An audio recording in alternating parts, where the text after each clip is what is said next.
Welcome to the Upland Nation podcast. I'm Scott Linden. Glad you could join me. Hey, let's go on a float for chukars. Yeah, that's right. Our good friend Grant Richie will join us. He is a chukar hunting guide in Northeast Oregon, runs a lot of his trips on the river. We'll learn a lot about chukar hunting and a little bit about river running at the same time. So get ready for that and all the things that come along with it. He'll be talking about his uncommon versatile breed dogs that he loves, and so do I. Some strategy, some tactics, a little bit more about bird behavior, all the things that will make us all better bird hunters. Also on the Upland Nation podcast this week, asked you on social media about what training challenges you really wanted help with. And thank you if you all participated. If you were in on that, I sure appreciate it. We'll talk about one of the retrieving challenges and maybe a couple ideas from some of you listeners on how to fix that problem. And finally, we will find out what you do to get in shape for hunting season. I asked that on a recent Upland Nation Insights newsletter, and a little surprised at the answers. So it's all coming up right here. All made possible by Sage and Breaker Gun Care products, Pointer Shotguns, Mid-Valley Clays and Shooting School, TrueLock Choke Tubes, MidwayUSA.com, Purina Pro Plan Sport Dog Food, LandTrust.com, ESPAmerica.com, and High Viz Shooting Systems. Well, around here, just getting in shape, doing the best we can in the warm weather. Also getting some great feedback. Thank you for watching Wing Shooting USA, the TV show. If you want more information on where to find it, it's hard to miss. If you got a smart TV in particular, go to Wing Shooting USA. No, don't do that. Go to findbirdhuntingspots.com. Then go to Wing Shooting USA, and you'll get a schedule and all the networks and stations that are carrying it. All right, this week we are going to Northern California doing a quail hunt. Young dogs, some veteran dogs, and beautiful oak woodlands with some magical qualities about them that you got to see it to believe it. Beautiful, incredible setting, and lots of fun, lots of action. Thank you, everybody at the Red Bank Ale and Quail Club for hosting us. All right, so because it's high on my agenda, maybe it's on yours as well. How do you get in shape for hunting season? Asked that a issue or two ago in the newsletter. What do you think? Or what do you do? Or do you do anything? Well, if you're, if you responded, about 5% of you said you do you're running or you're jogging. About 7% said stair machine or an elliptical machine. That's kind of my method of choice. Walking or hiking, most of you, 48%, that was the biggest number right there. And, that is great. I'm doing that with Flick every day. About 9% of you ride a bike or a stationary bike. Nobody swims for fitness anymore, by the way, not even 1%. About 7% of us are also lifting weights or doing some sort of body weight resistance. And then just for fun, the final choice of answers was, what is this, quote, in shape, unquote, you speak of? Hey, Pear is a shape. Thank you all for having some fun with that one. And good information. Yeah, I'll see you out on the hiking trails. I'll watch for your dog if you watch for mine. I can always use help trying to find him.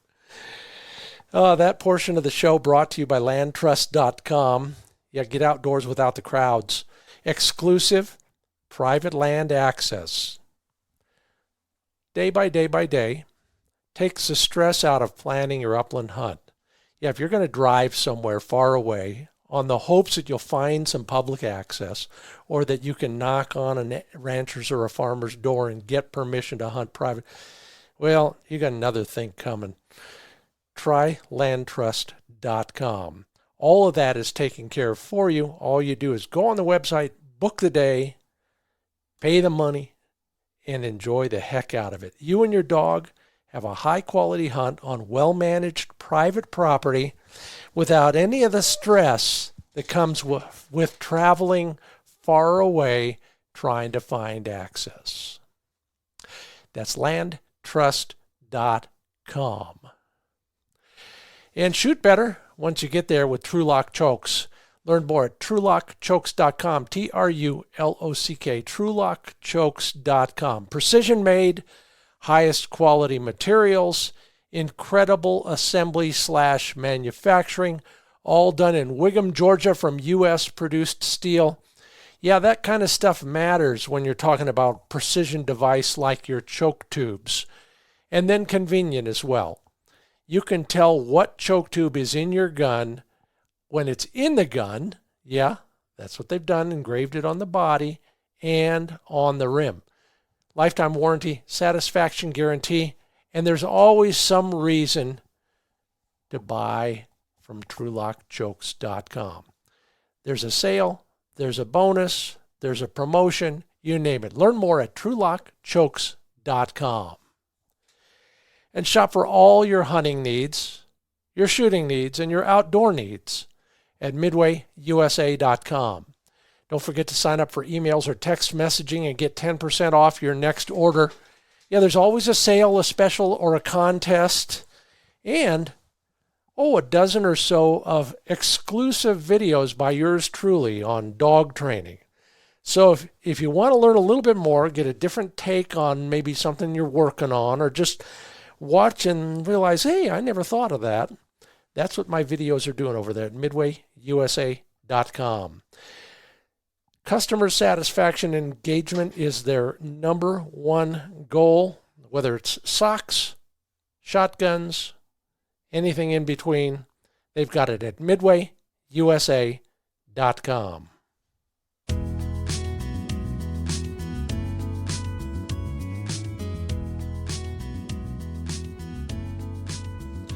And now, without further ado, we're going to Northeast Oregon.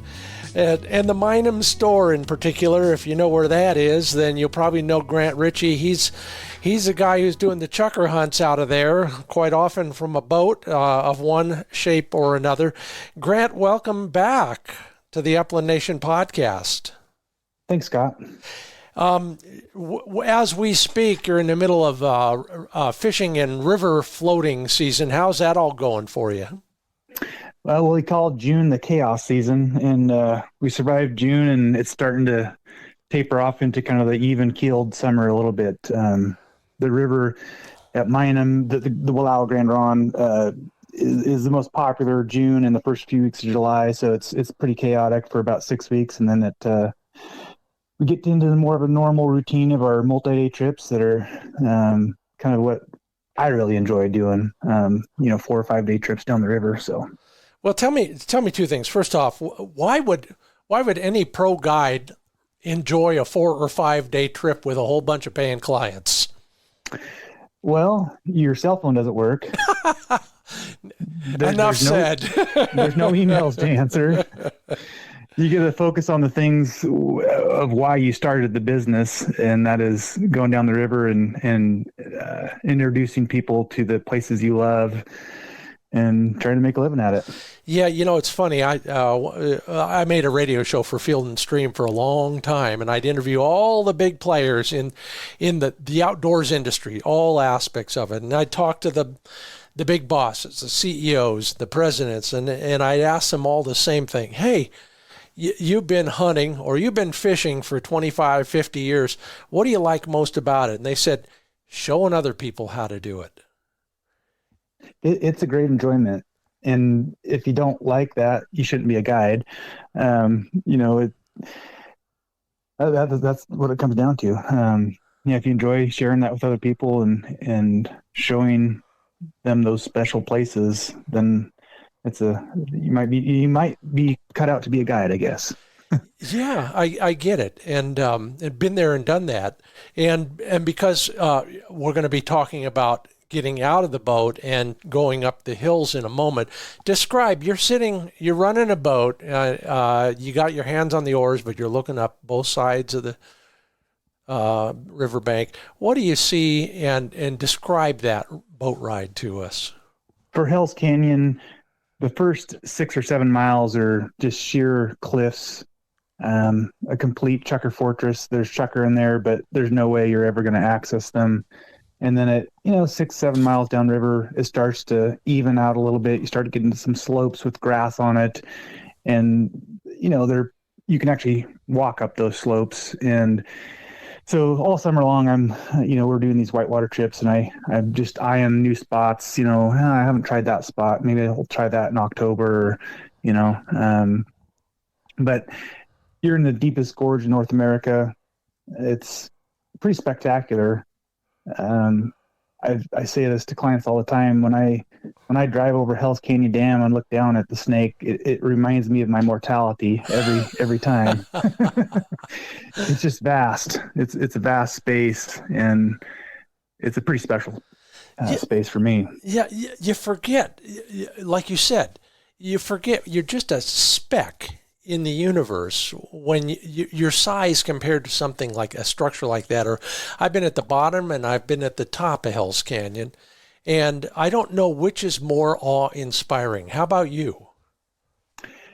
It's all unique, and I enjoy the top end where you got the big whitewater and the steeper stuff. And then I really love once you pass Pittsburgh, it's like a totally different canyon. It slows down a little bit. It's still steep, but it's slightly more gradual.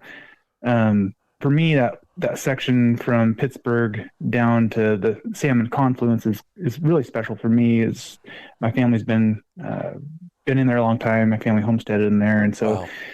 I didn't know a lot of the history before I started guiding in there, and I've slowly been able to learn some of my family history and hike these places and find spots where my family has, built the first schoolhouse in Hell's Canyon. Wow. And, anyhow, so it's pretty special for me. Oh, I bet. I not many of us have that kind of a background and can't relate that to anybody else. It must give you a kind of an interesting feeling of ownership, not just literally, but figuratively. Absolutely. It just connects me to the landscape more.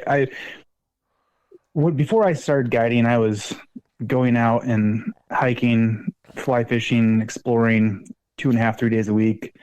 And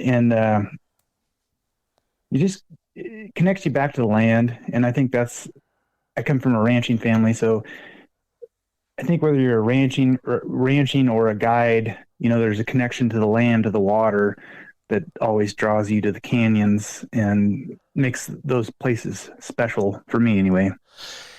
We'll talk more about the practical aspects of it, and we'll talk more about the chukar hunting side of things as we get into it. But let's start with just the habitat and the surroundings. You see, we're floating down that river, and like you said, there's a piece of that river and many others, of course, that are virtually unassailable. You cannot hunt them. That part of it. We get down into the huntable portions of a river like that. Describe what you're seeing from the boat, and then get out of the boat, and let's talk a little bit more on a micro level of what's on the ground and what is good chukar country.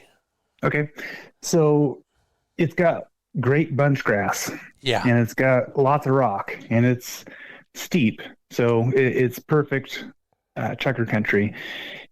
And it hasn't been, that wild and scenic section has not been overtaken with as many weeds and other things as a lot of other chukar country. So it's, I always hear people talk about cheatgrass, and you got to find cheatgrass to find chukar, but that's got great bunch grass in it and just a wide variety of species. But it's fairly steep slopes, grassland mixed with rocks.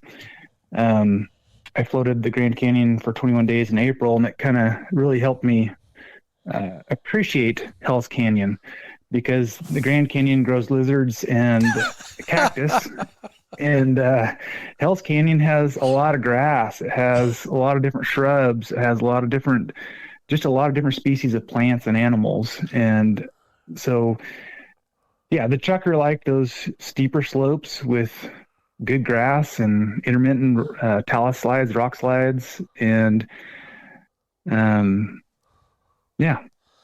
Well, you mentioned what you barely mentioned what a lot of people will consider the prerequisite for chukar populations, and that is cheatgrass.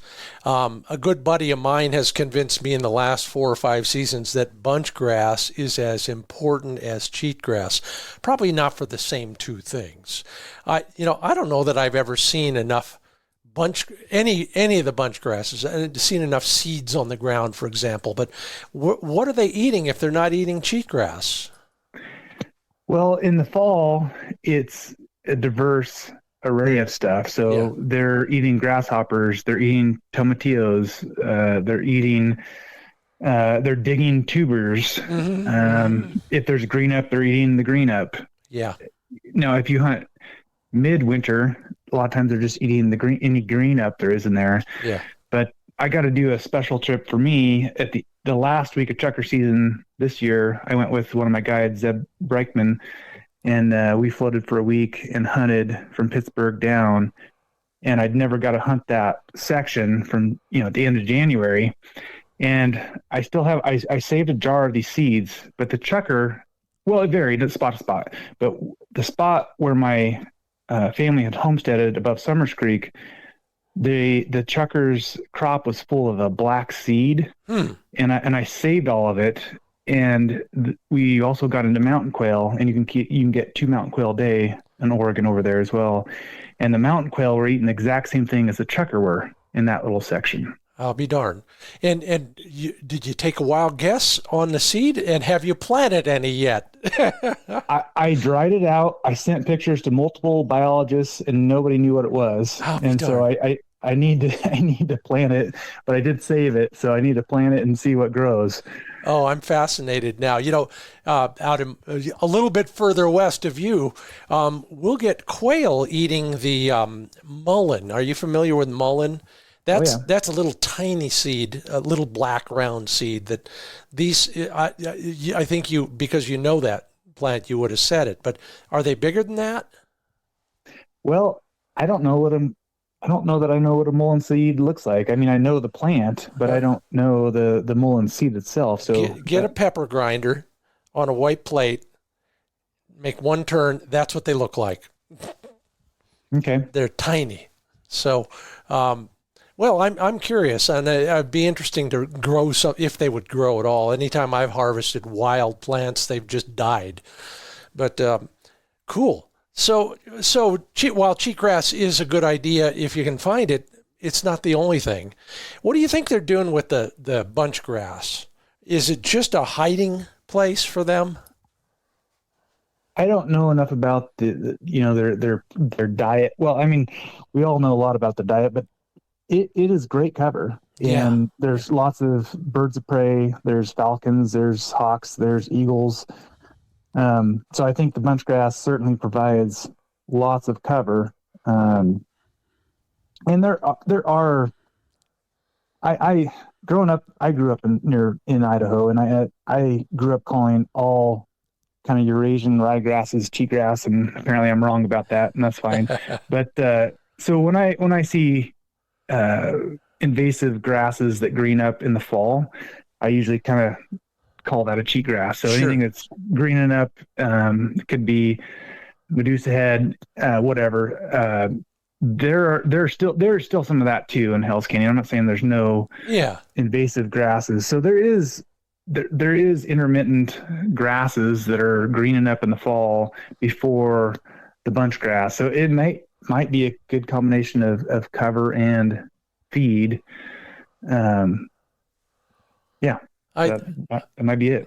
I kind of tend to agree. I'm just now that my buddy Tom has pointed it out to me, I'm always trying to figure that out. And I think you're right. Depending on the time of year and the time of day, for that matter, it could be one or all of the above. I've found some years I've found more roosts in and amongst those bunch grass slopes than I have around rocks or anything else. And again, maybe it's just the way I'm observing things these days, but where do you think most of those birds go at night? I think it varies entirely by the year. Yeah. So early season, say Oregon opener, if we got a green up and there's dew, they may not move the entire day unless they're pushed. Mm-hmm. And I've experienced that guiding where you're trying to find the birds, trying to find the birds, trying to find the birds, and then you finally find them, and there's no sign out of like 100 yards of where they roosted Huh. because they have water and they have food. And other times a year, they're if it's dry, if it hasn't greened up, they're moving a lot. So say Idaho opener, third Saturday in September, maybe it hasn't greened up yet, maybe it hasn't rained. They're moving down to water. They're grazing, 1,000 yards back up the mountainside. They're just moving up and down all over the place.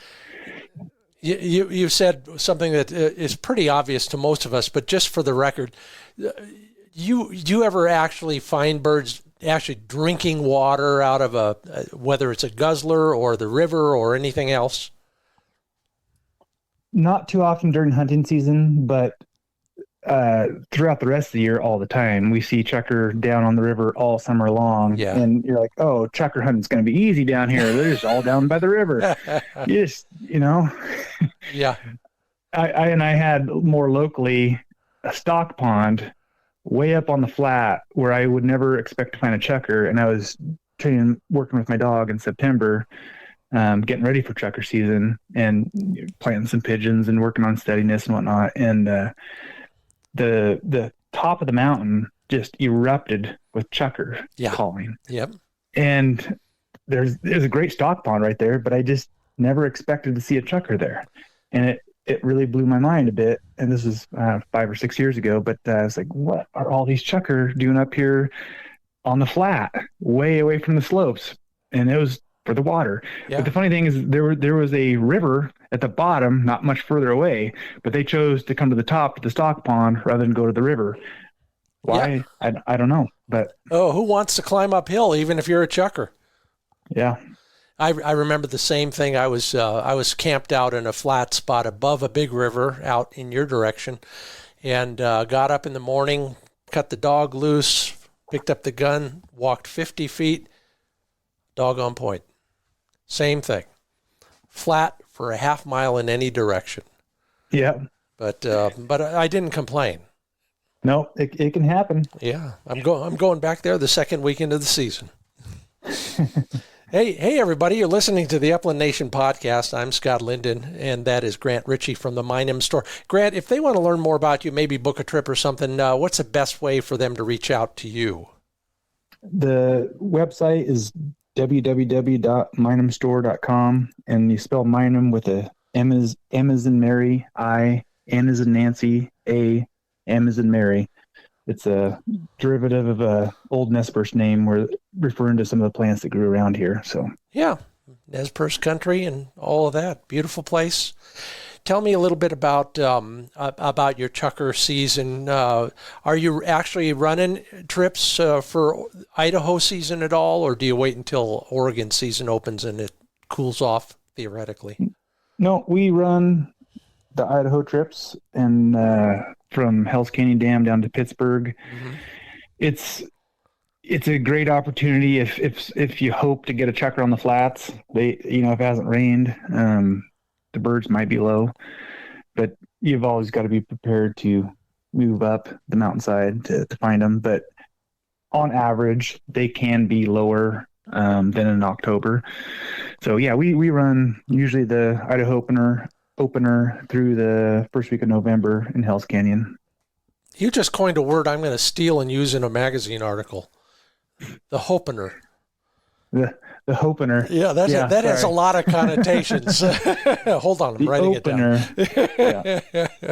Yeah. I was an English major, but we just had to write. We didn't have to speak. Okay, all you other English majors, you'll end up being a hunting guide. Be careful, or not.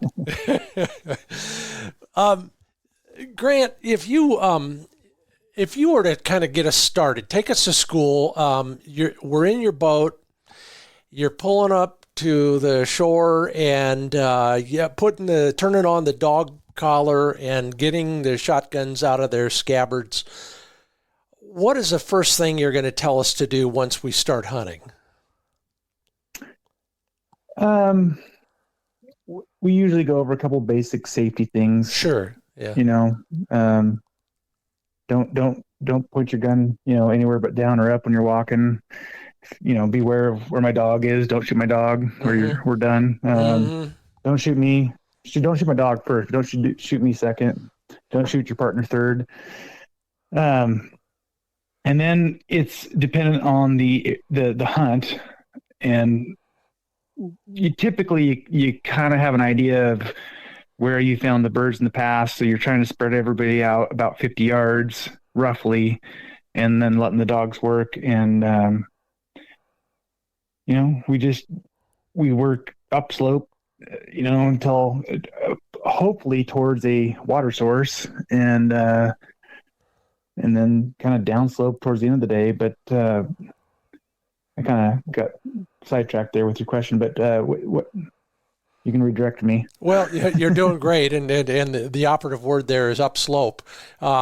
Is everybody basically walking straight uphill, or you do anything to the side hilling, or what is the more practical aspect of that?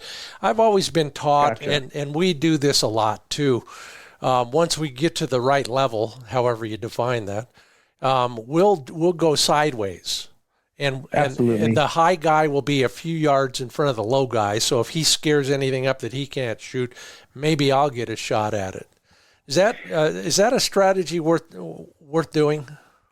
If you find the birds at a certain elevation, then it's always good to work that elevation. Guiding, you have to just take in your client and guest abilities. So a lot of times we're trying to find an easier route up to a certain elevation, and then hunting that elevation, because chukar, they often like a spot, and if you hunt an area enough, you learn those spots, and so you're trying to work up the easiest way you can to that spot, and then ideally work down to them after the fact, because dog on point uphill 200 yards is, in chukar country, can take a while.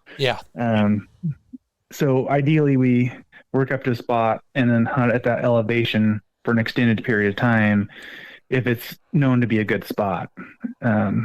If you're just exploring, brand new country you've never been in, you got to trust your dog's nose, number one. Yes. So. Well, one of the advantages to that, at least to the middle of the day, is that upslope breeze, even if it's very subtle, as the lower level warms, that it pushes air up, I think, a little bit more. Yes. So the dog is in a better position to get at least a bit of scent that way. You said spots, though, and this is so funny. As soon as you said that, I'm thinking, okay, I'm going to be there on Saturday, the opener, and then on Sunday I'm going over there, and I'm going to be in that little bowl right there. Describe some of those classic chukar hangouts. For me, it's you're way up there and it's rough country, but if there's a flat spot way up there, I'm always going to walk through it. Or if there's a little bit of depression, for example. Is that what you're meaning by spots? So I'll take the Pittsburgh down section, and the first day we'll hunt across the river, and I'm going to skip to the second day, actually. The second day, we start Summers Creek, and the bottom end is all valley quail habitat. And then you get to the mid-elevation, and you're into mountain quail habitat. And then you get on the bench, and you're into Hungarian partridge habitat. And then there's another, after that first bench, you get into another talus slope, and you're into chukar country. And so it depends on where you're at on the river. And the funny thing is that Summers Creek hunt, we did it in October, found valley quail in one spot, mountain quail in another spot, huns in another spot, chukar in another spot, in that high, talus, grassy slope. It was about 1,500, 1,800 feet above the river. And I went back in that late January hunt, and it was exactly the same. Wow. They were right back at the same spots. You get into other spots of the river, and you got good chukar habitat, maybe 200-300 feet off the river. So another creek I'm not going to say the name of, but like 200 feet off the river, you're into Covey's a Chukar. And it's just like, it was like, and I've seen it consistently over the last few years, like 200 feet off the river, Chukar Covey, Chukar Covey, Chukar Covey, and you can keep going up and hitting Chukar Coveys, and it's really good. But then there's those spots where you got to climb 2,000 feet until you find that ideal habitat where the Chukar just want to be. And it's not necessarily south facing slopes, depending on the kind of country you're in. Yeah. Around Northeast Oregon, it's south facing slopes. Maybe it's a little bit more west facing if it's drier country. But it's semi steep or steep, rocky, good grass.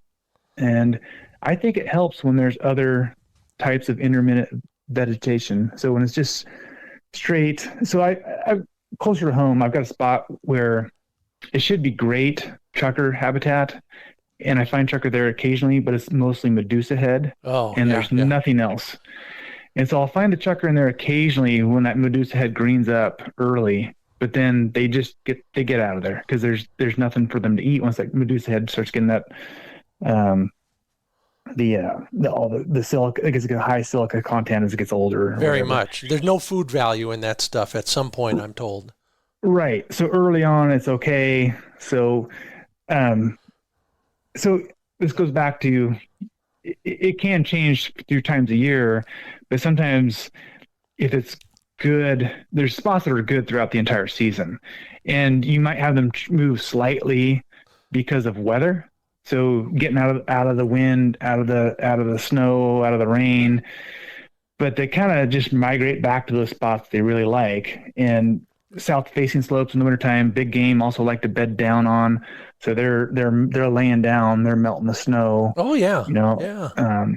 So there's just, Interesting. I never thought about that, but some of that country you're in has sheep of all sorts, and then obviously the other animals, but as a way of basically creating less snow in spots, they could do that. And it's easy to see when you're walking around up there. Well, and you get that south-facing slope combined with an upslope wind. Yeah. And the snow is much thinner, not as deep on those south-facing slopes. If you get the combination of both an upslope wind and a lots of sun exposure in the wintertime. So yeah. Well, I want you to hold this thought. You alluded to kind of once in a while something odd in the habitat is okay. And I want my first thought I want to plant in your head is I've shot birds out of juniper trees, not literally out of juniper trees, but from juniper trees once in a while. Hold on to that thought. We'll be back with Grant Richie of the Mineham Store. We're talking chukars and all those other birds too. I want to walk that one. That slope is on my list. We'll be coming back to Grant. We'll also have some advice from you all on making your dog a better retriever right after a couple quick announcements here, including from espamerica.com. Hit the target and save your hearing. Yeah, they're related.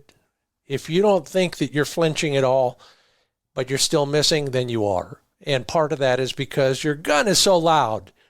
You can fix that with a custom fit hearing protection device, digital hearing protection device from espamerica.com. The nice thing about custom fit, once they're in, you almost forget they're there.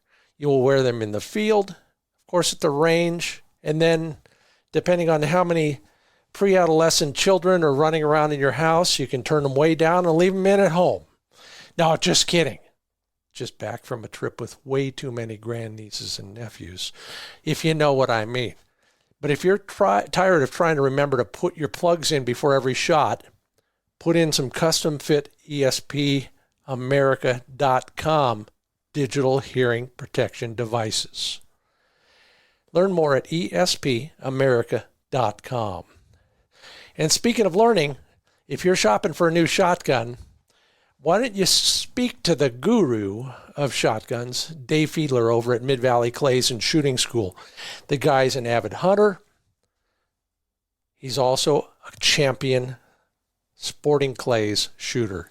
The guy knows guns inside and out. He's always got a great stock, but more importantly, he can offer you some advice on what to look for. Not just look for this brand, but what style, what size, what gauge, all the things are important to you and you alone, depending on things like where you're going to go, what you're going to shoot at. Counsel with Dave Fiedler at Mid-Valley Clays and Shooting School by going to midvalleyclays.com.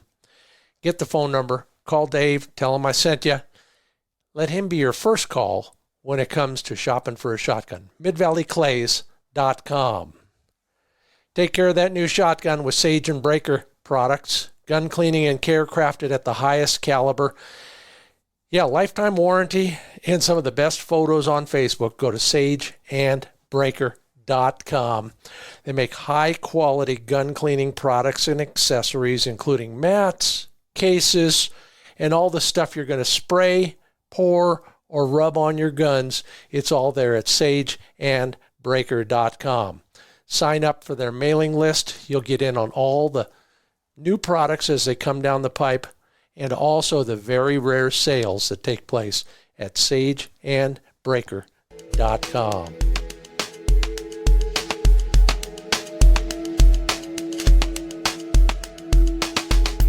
Okay, welcome back. Grant Richie at the Minham store and Chukar Country. You know, everybody looks at the Hell's Canyon as the place to go for chukars. What is it, Grant, that you think is the most attractive part of that for chukar hunters? Well, you can go into a lot of places in the West if it's got steep, rocky, grassy slopes. You know, it'll hold chukar. Yeah. It's got water. It's got to have water. Yep. Somewhere nearby. But it doesn't have to be Hell's Canyon. It can be many other river systems or non-river systems if there's a water source. But yeah, steep, rocky slopes with lots of grass and water. Yeah. So besides being awesome and the biggest hole in the ground in the country, there's got to be a magic to somebody going, for example, and being able to at least get a shot at 4 different species of bird in a given trip. That's a little bit unusual. Well, on the lower section, you can get a shot at 6 different species. Okay. So Pittsburgh down, we got chukar, we got Hungarian partridge, we got valley quail. On the Oregon side, you can get 2 mountain quail a day. There's a couple spots that are actually really good for ruffed grouse. Mm-hmm. And there's turkey all over the place. So there's number 6. Yikes. I have a returning client for his 6th or 7th year now, Jamie Dalton. He's like, can we get a blue grouse? Like get a 7th species in there? And like, I'll have to think about that. Yeah, you have to, another 4,000 feet, I think, is what you'll need there. Wow. Oh, that's great. I love it. Hey, you mentioned something in passing earlier that and then I talked about juniper trees, but we were talking about good habitat and where birds hang out and all of that. But have you ever found them in stuff that just flies in the face of conventional wisdom when it comes to chukar habitat? Yeah, so early season, I find them often with blue grouse in that where the ponderosa pine gets sparse, and I will have chukar and blue grouse flushing out 20 yards apart from each other. And then when the weather is really nasty, you might find them on a north or east facing slope in dense brush. Yeah And just hold up trying to get out of the weather, and you're like, oh, there's no chukar around here, and you're kind of like giving up on a spot, and like they just start erupting out of a bunch of thick brush, hawthorn or other species of brush. So it's weather dependent, seasonal dependent for sure. There's what they like best, but then they also have those shoulder areas that are not traditional, what you'd think of a traditional chukar habitat. Yeah, in fact, the very first chukar hunt I ever went on, the wind was blowing a gale, and we were up at the top, and so same thing. Well, geez, do we just call it a day? No, we climbed all the way up here. Dang it, let's stay for a while. And there they were in the thickest, gnarliest, rankest cover you could find. You couldn't walk through it. But but that's where they were. And it kept them 2 degrees warmer or whatever, and it seemed to work. The other thing I've seen is these, I don't remember what they call them, and I don't know that I've ever gotten the definitive reason for them, but little humps, 4 or 5 foot high humps scattered about on the flatter ground. And they'll be on the leeward side of those if nothing else is available in the really bad weather. So it's just like I said, and then once in a while they'll come out of, like your bluegrass grouse example, they'll come out of a grove of juniper trees, just because maybe they were pushed there. Who knows? Well, early season, they're digging tubers. Yeah. When nothing is greened up, they're up in that stuff where there's intermittent trees and there's some intermittent shade. It's grown other things besides grass. All the grass is gone. Whatever, they're eating tubers, and it's up in that intermittent timber. So I think just food. Yeah, that's all there is to it.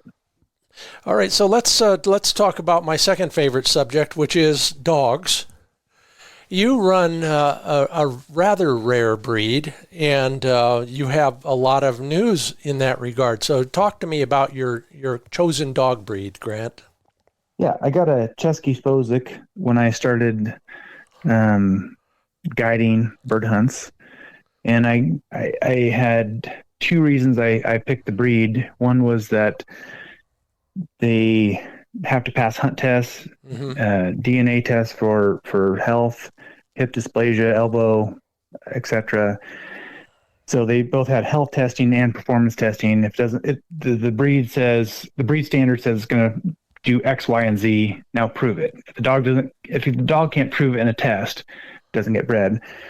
And then the second thing was that there was a strong emphasis on the dog having to be a good family dog, good home dog. And with a store where we get thousands of people come through the summertime with random dogs and whatever, I've had Jack Russells, I've had other breeds, and I was done with the stress of Jack Russells at the store. I'm laughing with you, not at you. Yeah, no, I love Jack Russells, but they're not the best thing for thousands of people with random dogs coming through.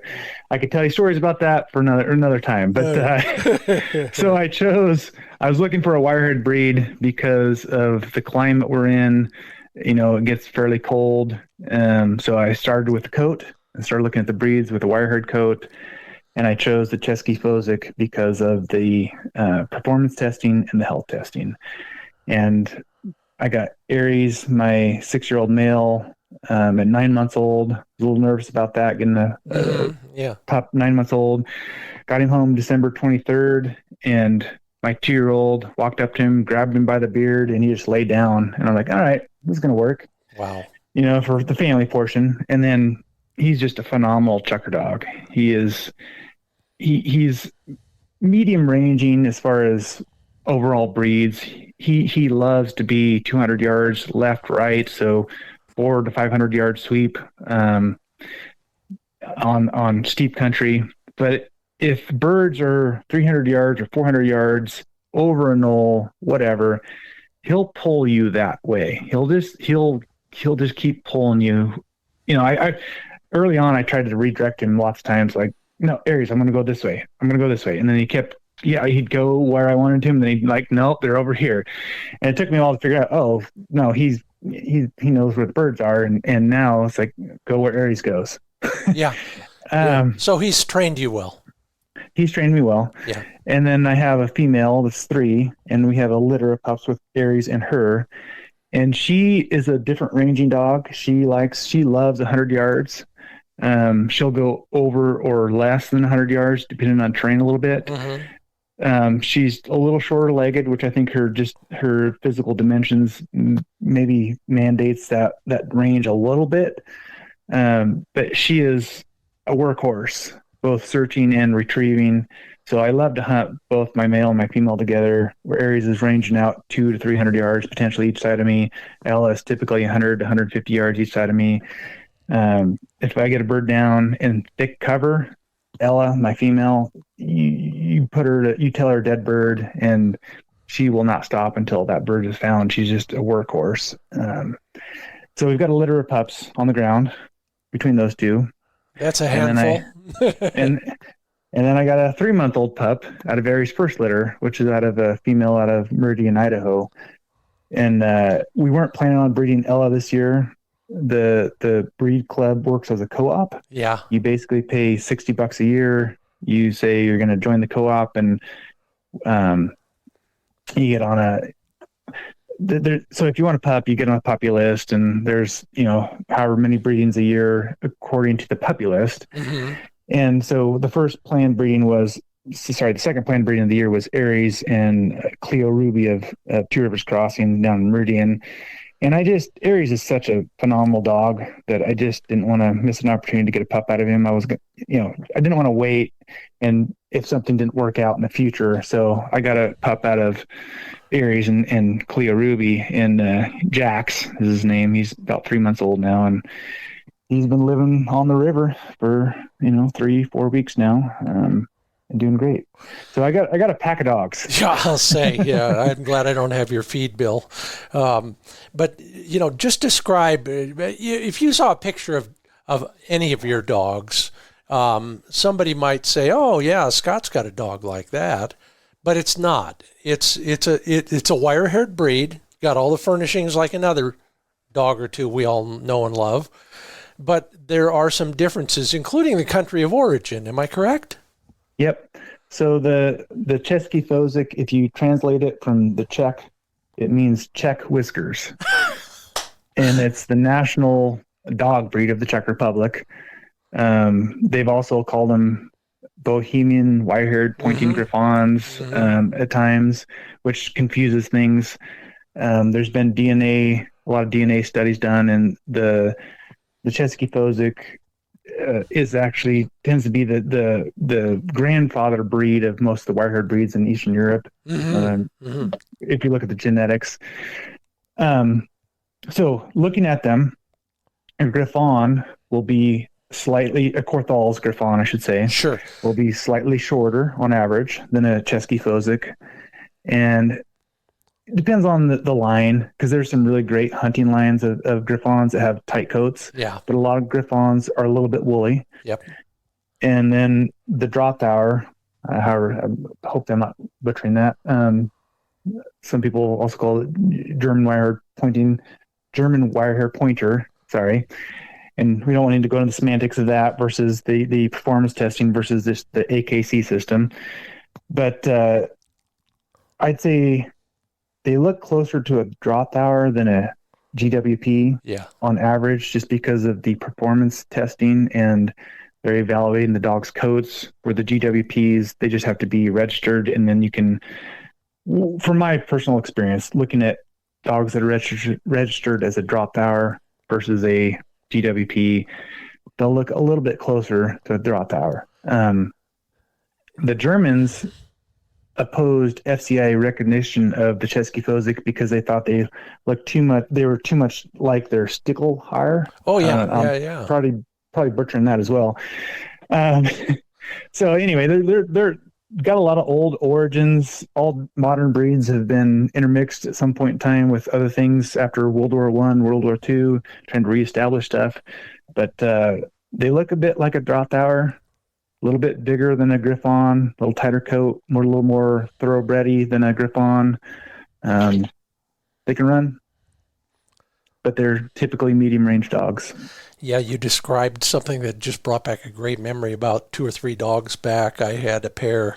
I'd run them together, and I was in this big bowl over by where those guys do that Burning Man thing. But it was wintertime, and we were hunting, and this bowl was probably a half mile across, and I'd watch one dog at 400 yards and one dog at 200 yards, and they just cover that ground like they were chained together at a 200-yard distance. It only worked that once. Never again, but we still had fun together. So what do you do, Grant Richie of the Mineham store, with a versatile hunting dog? What do you do to introduce Jax, for example, to birds, and how are you training that young dog to become a great chucker dog? What are the things that maybe you have to do a little different, or you have to do more of, or whatever it is, to make that dog a good chucker dog? So for me, the most important thing about a bird dog in my business, so this is not necessarily everybody else's, first point of importance, is having a dog with lots of impulse control. Yeah. And being able to be around clients and, cooking and food and, 30 people. So I got Jax at 10 weeks, and I got him on a Thursday afternoon about 1 o'clock, and we launched on the river Friday morning at 8 a.m. And luckily he's, puppy enough. He just slept on the boat the entire time. But when people are eating food, I started place training. Uh-huh. And I didn't use a command, but I have a Jax Plastics is a company that makes pads, and they call it a pooch pad. So I have a pooch pad on my boat. I take that off at lunchtime, and I'm eating lunch, and clients are eating lunch, and I just start clicker training my puppy to sit on that pad. That's what I started with. And impulse control for me is Aries. My older male has just been the most even-keeled dog I've ever owned in my life. Jack Russells, Border Collies, Mutts, whatever. And I've loved that about him. So I just wanted to make sure I want to get a pup out of him, get those genetics, and then help encourage those things I liked about Aries, where he's not up on the table. He's not jumping on people. He's not, he's just a well-mannered dog. So I started that with Jax at 10 weeks old when I got him, just place training on a pad when people are eating lunch. You don't need to go look for their food. You got food. If you just sit on this pad, I'll give you a kibble, just using his dog food. So that's how I started with Jax. Do you see that translating? You say pad.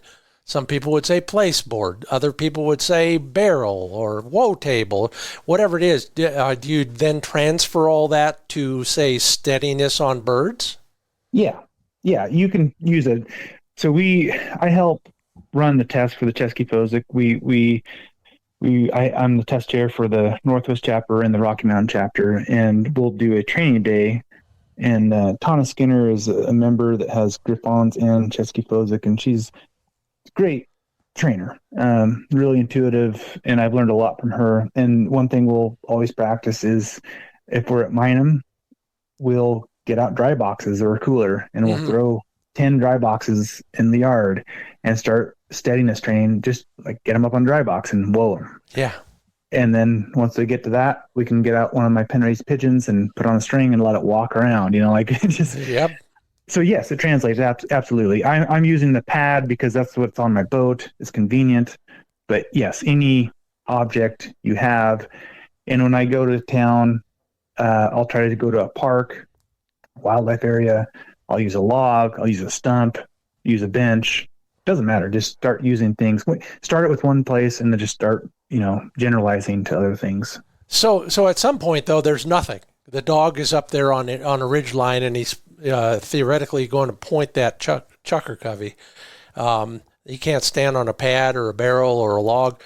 Are you using a command at that point, or has he just, like you said, and I'm a big believer, he's got that impulse control now. He knows. Or do you do anything to help him? I don't like to talk to my dog when they're on point on real birds. I like to be quiet, and I like to. I just like to try to understand by the dog's body language and the wind where the birds are. Yeah. And ideally get the birds between me and the dog, and kind of get a pinch point there. And so no, I don't talk to my dogs on wild birds. When you're training, and they're trying to understand, I do. But once we're out in the field, I don't say a word. I'm just quiet. This is sneak time. This is you're trying to sneak up on these birds, and if you're talking a bunch, you're going to flush birds. You're going to flush wild birds. So I try to, even with clients, I try to low tone and ideally as far back from the birds and the dog as possible. Yeah. And this, like, we're in, we're sneaking up on these birds, and the dog knows it, and we know it. And if you're loud, these are not pen raised birds. So if you're loud, and they're gone. So opportunity's gone. So I can't agree more. And in fact, getting back to the bunchgrass situation, I have had many people describe to me how if they can maneuver around so that the birds are in that bunchgrass and cannot see you or the dog, those dogs will hold a lot longer and maybe only need 5 more steps worth of holding. But if they can't see, and you're, like you said, you're stealthy, all of a sudden they're likely as not to hold instead of fly off, aren't they? Yeah, and you're looking at the terrain too. And Yeah. is there a low spot you can approach? Yeah. You're back into connecting with the landscape. You're part of that predator prey aspect, and you're the predator. You're trying to figure out how to put some birds in the bag for supper. And so, yeah, you're looking for every advantage you can. Get the birds between you and the dog, approach in a low spot where the birds can't see you, or if there's cover, you might go around some brush, whatever it takes. Yeah. Yeah. I put a camera on one of my dogs, well, for quite a while on the TV series. We did that until everybody got seasick. But if you can see what the dog can see, and it's all at, 1.5 to 2 feet off the ground, you realize that the perspective down there of a bird looking for a dog, or a dog looking for a bird, or a bird looking for a human, it's way different than we think it is as 6 foot tall humans. So, bearing that in mind, we could use it strategically as well. Tell me how you handle other hunters. You got a dog goes on point. You got a hunter on your right, probably a hunter on your left. What do you tell them to do, whether it's right then and there, or what did you tell them to do before you got to that point in terms of a tactic in moving in on those birds? It's just what we talked about. I'm assessing the dog, their posture. So Aries will sometimes go on point 80 to 100 yards off. Yeah. With a soft point, mm-hmm. where he's not rigid. He's totally stopped. He's standing there, and you're like, is he on point, or what the heck is he doing? Yeah. But hunting with him for 6 years, I know he's on point. But he'll like occasionally like slowly look back at you. And so like in that situation, you just go to the dog, and he'll go into stalk mode and slowly stalk into gun range, and then go onto a hard point. And I'm always wrong. I'm not always wrong, but like I'll look at him, and then I'll think about what the wind's doing. Like, okay, the birds are over here, and so I'll try to approach whatever angle I think the birds are going to be, and then he'll just start pushing me. Not literally, but he'll like if I'm going the wrong direction, no, he'll go in front of me and go like 20 yards down. Like, no, we need to go this way. Oh, I love it. And so it's, again, reading your dog and just doing what they tell you to do if they've been on enough birds. And it just takes birds. It just takes time in the field to get that going. Absolutely.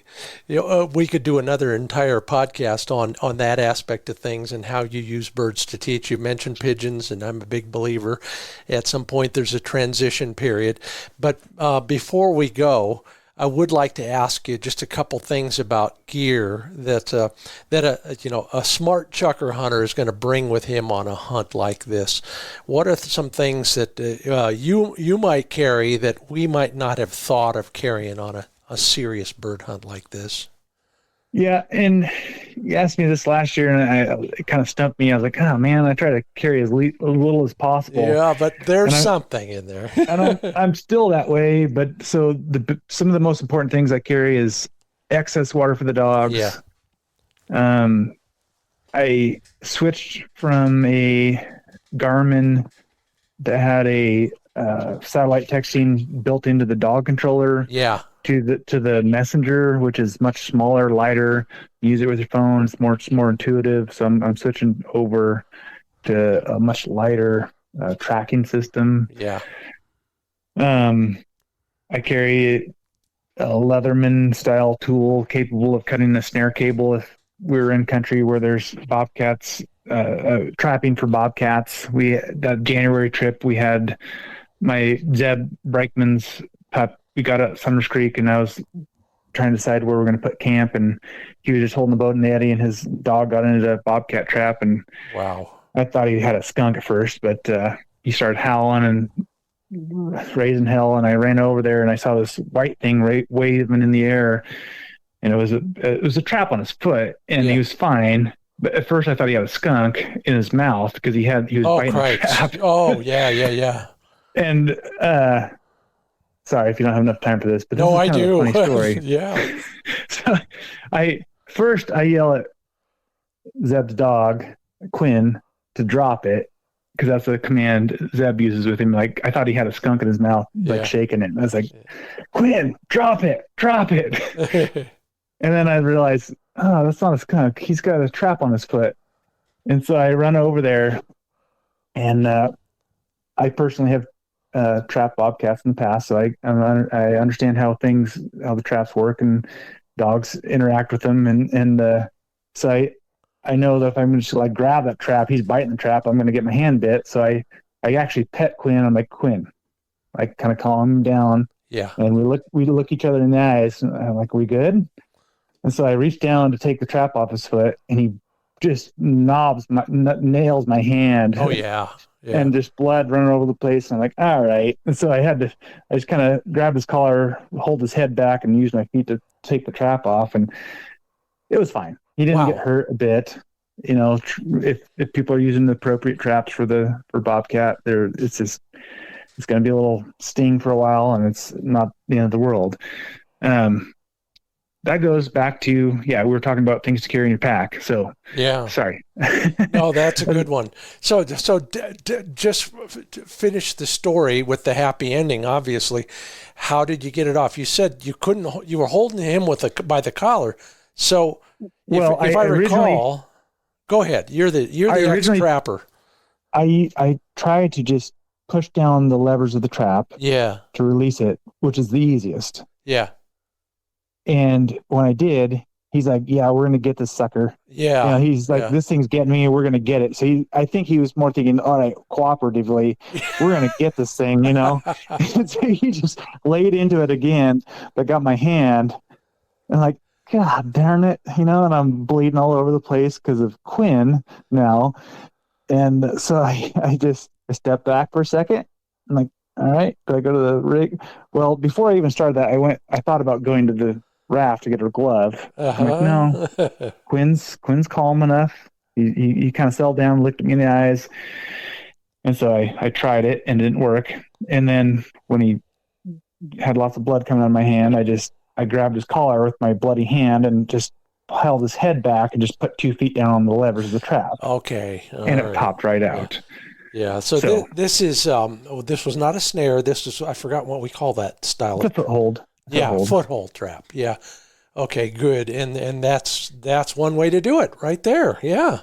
And you both live to tell about it, and that's the best news.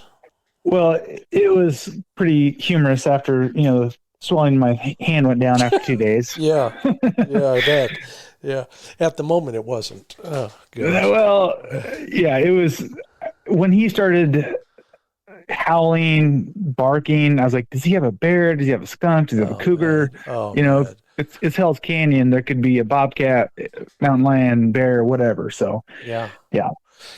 Well, good for you. And one more lesson in being prepared. I'll tell you, that's, if you've never looked at a foothold trap, even a music major like me can kind of figure out how they work. But practicing opening one wouldn't be a bad idea once in a while. And if you know somebody, hey, anybody out there, if you know somebody who has a few traps laying around, knows how to use them, maybe that'd be worth a look once in a while.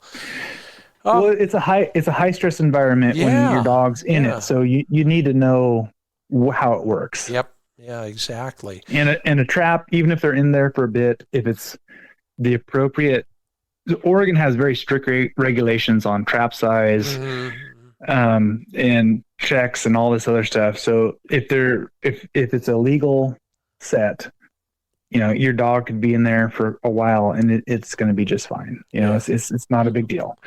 Snares I worry about more because an efficient snare kills quickly, so that's why I carry the Leatherman style tool that will cut stainless steel cable in one swipe.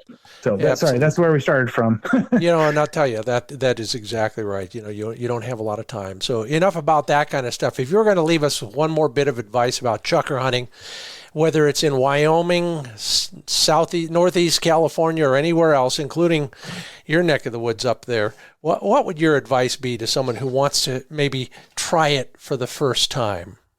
Don't stop walking. Yeah. If you're 2 hours or 3 hours in, haven't found the birds, it's going to be the next 15 to 30 minutes. Just keep walking. Yeah, isn't that the truth? Amen to that. That's Grant Richie. You can learn more about his operation at minamstore.com. MINAM store.com. Guy knows his stuff and his dogs. I can't wait to meet one of your dogs, or all of them probably, next time I'm in your country. So, Grant, thanks so much for helping us out. We learned a lot about chukar hunting and more right here on the Upland Nation podcast. Appreciate you being a part of it. Thank you, Scott. Have a great season. Bye-bye. Bye. Oh, but don't you go away, because we've got a lot more to talk about, including some of your own advice from your friends out there in social media on helping Lance Larson get his dog to retrieve slightly better. So we'll have suggestions coming up on this right after a couple brief messages. The first from pointershotguns.com. Yeah, there are so many choices out there, but if you're looking to upgrade or start a new hunter, they've got a heck of a selection out there, from semi-autos to over and unders to side-by-sides in all the gauges and all those cool colors and finishes, from nickel to blued to case colored to Cerakote in 3 or 4 different shades. I can't even keep up. And remember this, when the guys at Target Focused Life, YouTube personalities, when they decided who was the best over and under for less than $500, they decided on the Pointer Acreus. Got 2 in my safe? They'll be in the truck soon enough. Take a look at pointershotguns.com. And here's our countdown. 81 days to the North Dakota pheasant opener, and just 69 days to Georgia quail. I'll see you at one of those, I'm sure. Until then, learn more at pointershotguns.com. And stoke your dog's furnace with Pro Plan Sport dog food. Yeah, Flick is really liking his high-protein formula with real meat as the first ingredient. That's what fuels an athletic, active, hard-working, performance-oriented dog. The meat has amino acids that builds muscles, and it creates great recovery in those muscles overnight. 30% protein, 20% fat is the correct ratio to fuel metabolic needs and maintain lean muscle. ProPlansport.com, that's where you learn more about the only brand that fuels the most sporting dog champions. ProPlansport.com. Well, this week on Handle It, I went to the social media. I've been asking some questions so that you can offer up some advice to the rest of your fellow hunters out there. And the request came in from Lance Larson. Lance, God bless you. You're doing great. Beautiful work out there. Hotter there than here, and I'm glad for that. Lance asked this question. My dog's retrieves could be better. He runs out fine, but he stops to lift his leg on a bush on the way back, or just meanders back at his own pace once in a while. Now, I know that feeling, Lance, and I have a dog just like that. But there are some things you might be able to do, and I've got a suggestion. So does Cork Green. Cork, thanks for the suggestion. I like this one a lot, and I use a variation on it. Maybe the rest of us could too. Cork asks, could be he wants to hold on to the bird a little longer, and so he's procrastinating. In other words, and I've said this on videos, I wrote this in an article or two, you ask your dog to do incredible things. He points the bird, he holds for the shot, he runs out, he grabs the bird, brings it back to you, and what do you do as a reward? Take it away immediately. Yeah, let him hold on to it for a little longer. And maybe early in the process, you snap a lead on him so he doesn't run off and bury it, or worse. But let him hold it for a bit, or take it and then give it back to him. One of those might work real well. Cork, thanks for letting me share your advice there. The other one that I have learned the other way is, if you need to, especially in a more pressing, timely situation, I've always got high-value food treats. I use them. That's how I stoke Flick's internal furnace. I use ham, and mainly ham fat. And no self-respecting bird dog is just going to give up a bird unless there's ham fat in the owner's hand, and then he'll make the trade for me. So think about maybe a food treat, or go back to the woe table and put them up there and just start from scratch with maybe a more conditioned retrieve situation. Anyway, one of those ought to work for you, Lance. Maybe all of them. Think about that. There's way more suggestions like this. Go to the social media pages, and somebody there will probably have some advice on solving whatever your dog training problem is. Just ask a few more of those kind of questions, so watch for those as well. Thanks, Lance. Thanks, Cork. And thank you all for pitching in. Handle It this week brought to you by HiVizSites.com. That's HIVIZ sites.com. Now, they've got this patented interlocking light pipe system, and I've been experimenting with various colors just to see what happens. And then I've been experimenting by taking the entire sight off my shotguns. Well, I'm not doing that anymore, that's for sure. I'm putting on the brightest yellow light pipe so that my mind sees the muzzle even when I'm focused like a laser on the flying target, bird or clay. Somehow it works. You never lose the bead, so to speak, while you're looking at the target. It works for me, it'll work for you. Learn more about the entire interlocking light pipe system, patented, and you can find more information at HiVizSites.com.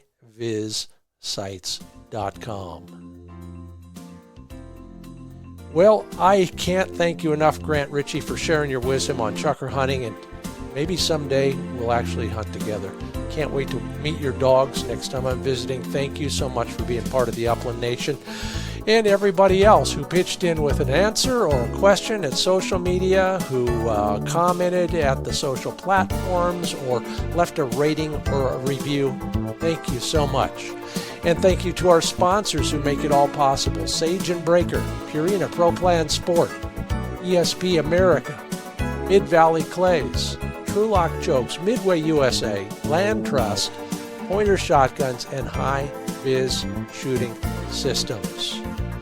Some new stuff up and more to come at finebirdhuntingspots.com, including the TV schedule, so head on over there if you need a fix and check it out. Hey, until I see you at a training day, I will hopefully see you on the trout stream. My name is Scott Linden. Thanks for listening to the Upland Nation Podcast.